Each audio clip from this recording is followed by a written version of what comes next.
السلام علیکم ورحمۃ اللہ۔ شہید سیالوی آپ سے مخاطب ہوں۔ یہ اسرائیل کے شہر تل ابیب کا منظر ہے، اور یہ بچہ یہودی ہے جہاں اسلحہ چلانے کی ٹریننگ پر ہر سکول میں لازم قرار دی گئی ہے، اور اس کے ساتھ ہی یہ بچے کے لیے ٹریننگ لینا لازم اس لیے ہے کہ اسے بتایا جاتا ہے کہ تم نے بیت المقدس، مسجد الاقصی مسلمانوں سے صحیح اور حقیقی معنوں میں چھڑوانی ہے۔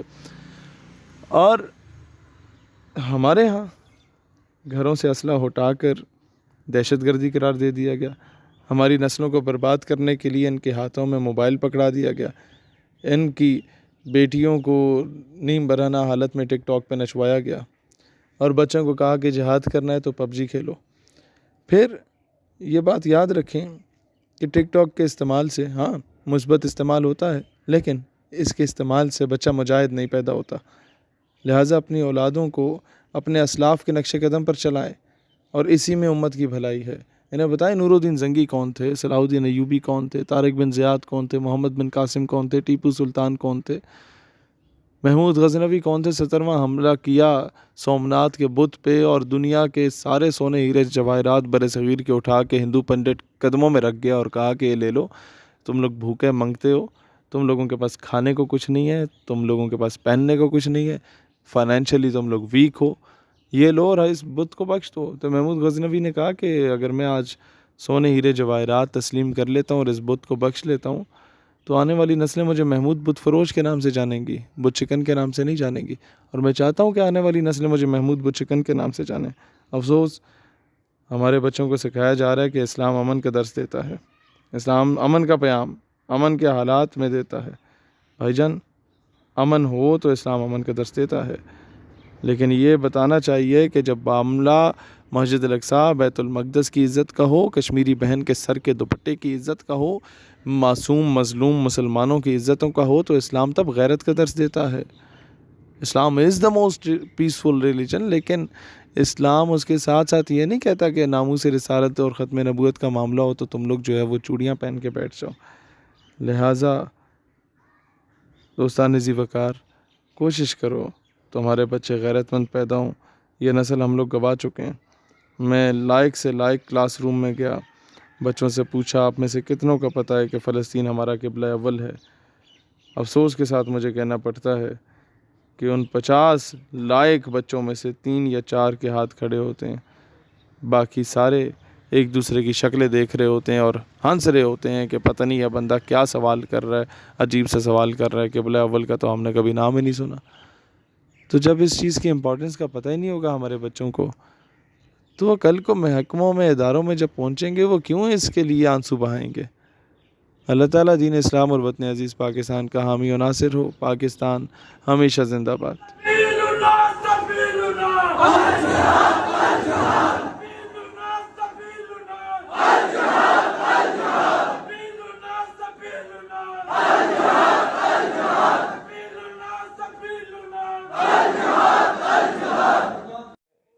لکھ رہا ہوں میرے الفاظ، پاکستان اور ایران کو لڑوانے کی کوشش کی جائے گی، پھر پاکستان سعودیہ کو لڑوانے کی کوشش کی جائے گی، پھر پاکستان اور افغانستان کو لڑوانے کی پوری حد الوسع کوشش کی گئی۔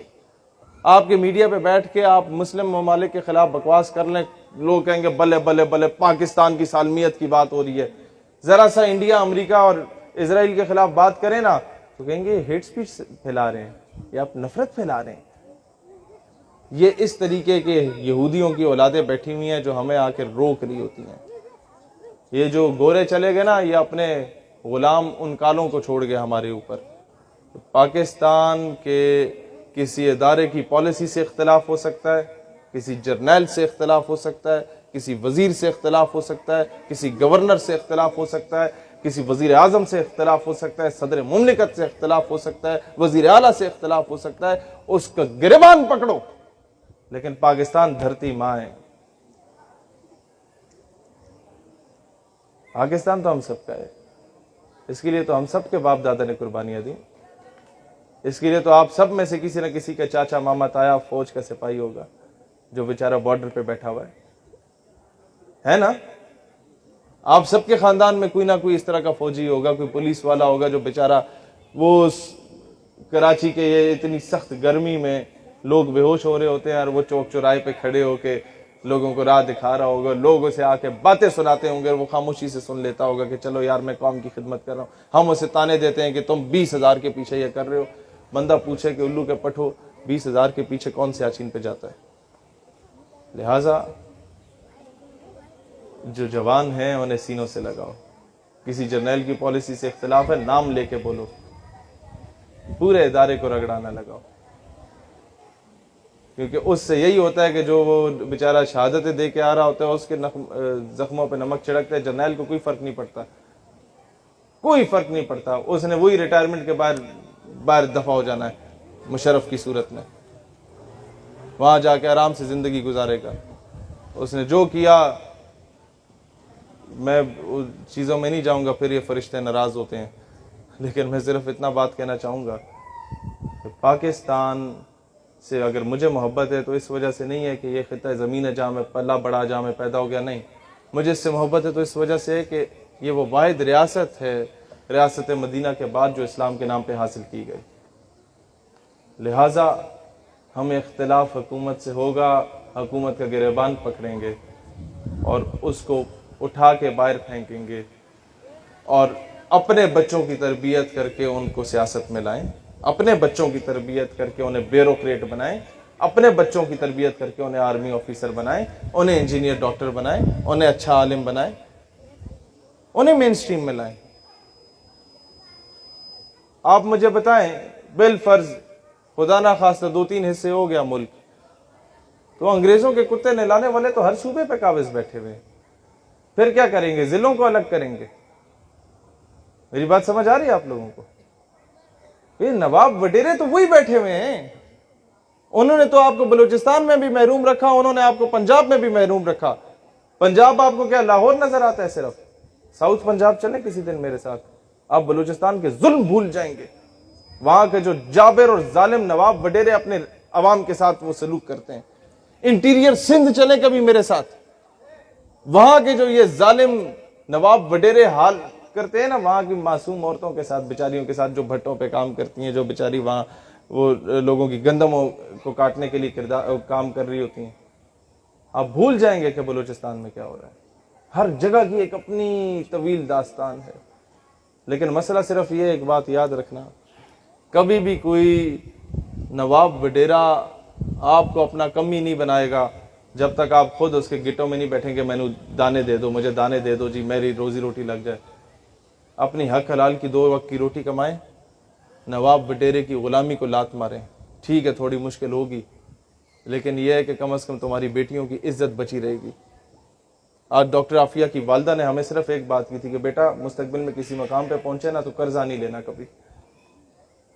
تو مجھے فوراً سمجھ آ گئی کہ اگر میں کسی کو قرضہ دیتا ہوں تو میں ایکسپیکٹ کرتا ہوں کہ میرے بوٹ بھی پالش کرو, میری گاڑی پہ بھی کپڑا مارو, میں تمہیں لات ماروں, تمہاری جرت نہیں ہونی چاہیے بات کرنے کی. اسی طریقے سے جب امریکہ آپ کو قرضہ دیتا ہے تو وہ ریمنڈ ڈیوس کی صورت میں آپ کے بچوں کا بھی قتل کرتا ہے اور باعزت بری ہو جاتا ہے. وہ کرنل جوزف کی صورت میں آپ کے بچوں کو اپنی گاڑی کے نیچے کچل دیتا ہے اور باعزت باہر دفع ہو جاتا ہے. اور وہ عافیہ صدیقی کی صورت میں آپ کی بیٹی کو اٹھا کے بھی چلا جاتا ہے اور آپ کی جرت نہیں ہوتی بات کرنے کی. قرضہ اتنی بڑی گندی چیز ہے. ملکی سطح پہ قرضہ نہ لینا یہ ہم حکومت سے امپلیمنٹ کروائیں گے, لیکن یہ نوابوں وڈیروں کی غلامی سے نکلنا یہ آپ لوگوں پر ہے. اپنے M N A M P آئے انہیں کو ہماری گلی میں نلکا لگاؤ, اگر وہ آ کے لگا دیتا ہے اور کہتا ہے مجھے ووٹ دو تو اس سے صرف یہ بولو بھئی نلکا لگے نہ لگے ہمیں اس سے غرض نہیں ہے, گلی پکی ہو نہ ہو ہمیں اس سے غرض نہیں ہے. ہمیں اسٹامپ پیپر پہ لکھ کے دے دو کہ تم ڈاکٹر عافیہ صدیقی کو واپس لاؤ گے یا نہیں لاؤ گے. مجھے بتائیں نا قوم کی عزت جو ہے, میں آپ سے بہت سمپل سی مثال دیتا ہوں. ہمیں آ کے الو کے پٹھے بتاتے ہیں کہ جی ہم نے عافیہ صدیقی باہر دے دی تو ہم نے پیسے بھی تو بڑے لیے, پاکستان ترقی بھی تو کیا, ہم نے بڑے میگا پروجیکٹس کیے. بندہ آپ سے بولے جی اپنی بیٹی مجھے دے دو, میں اس کے ساتھ ظلم زیادتی کروں اور تمہیں میں 2 کروڑ دے دوں, تمہارے پاس تو 2,000 بھی نہ ہو, اور آپ 2 کروڑ کا بڑا بنگلہ لے لیں, گاڑی لے لیں, سارا کچھ کر لیں, ایشی کریں, کلبز بارز میں جائیں, تو کیا دنیا آپ کو عزتدار شہری کہے گی؟ وہ کہیں گے بغیرت ہے, بیٹی کی دلالی کر رہا ہے. تو آج مجھے بتائیں نا, پاکستان اگر ترقی کر بھی لے امریکہ سے ٹکے لے کے, تو لوگ تو ہمیں یہی کہیں گے کہ بغیرت ہو گئے ہو, بیٹی کی دلالی کر رہے ہو عافیہ صدیقی کو بیچ کے. افسوس کی بات یہ ہے کہ آپ کے کراچی سے اس کو اٹھایا گیا ڈاکٹر عافیہ صدیقی کو، لیکن دکھ اس بات کا ہے کہ کراچی نے وہ رسپانس نہیں دیا۔ رسپانس تو مجھے دکھ ہے کہ پاکستان نے پورے کوئی نہیں دیا۔ امت مسلمہ کا معاملہ ہے۔ ان کی والدہ کہتی ہیں، میں آخری بات کر کے اجازت چاہتا ہوں، بارش کا بھی وقت ہے۔ ان کی والدہ کہتی ہیں کہ عافیہ صدیقی کو رسول اللہ علیہ السلام کی زیارت نصیب ہوئی تو وہ رو پڑی، یا رسول اللہ کب تک میرا امتحان لیں گے، کب تک میرا امتحان ہوگا؟ تو انہوں نے کہا بچے تمہارا امتحان ہو گیا، تم تو پاس ہو۔ کہتے ہیں کیسے پاس ہوں، یہ تو مجھ پہ ظلم کر رہے ہیں، عدالتوں میں ننگا کر کے پیش کرتے ہیں اور کہتے ہیں کہ قرآن پاک کے اوپر چل کے آؤ امریکہ میں۔ کب تک امتحان ہوگا؟ کس کا امتحان ہو رہا ہے؟ اگر میرا امتحان میں پاس ہوں، رسول اللہ علیہ السلام نے فرمایا کہ امت کا امتحان ہے، یہ امت جاگے گی کہ نہیں جاگے گی؟ اگر یہ امت بیٹیوں پہ نہیں جاگتی نا تو پھر بھول جاؤ کہ کل ہمارے گھر میں بھی آ کے امریکہ دستک دے گا۔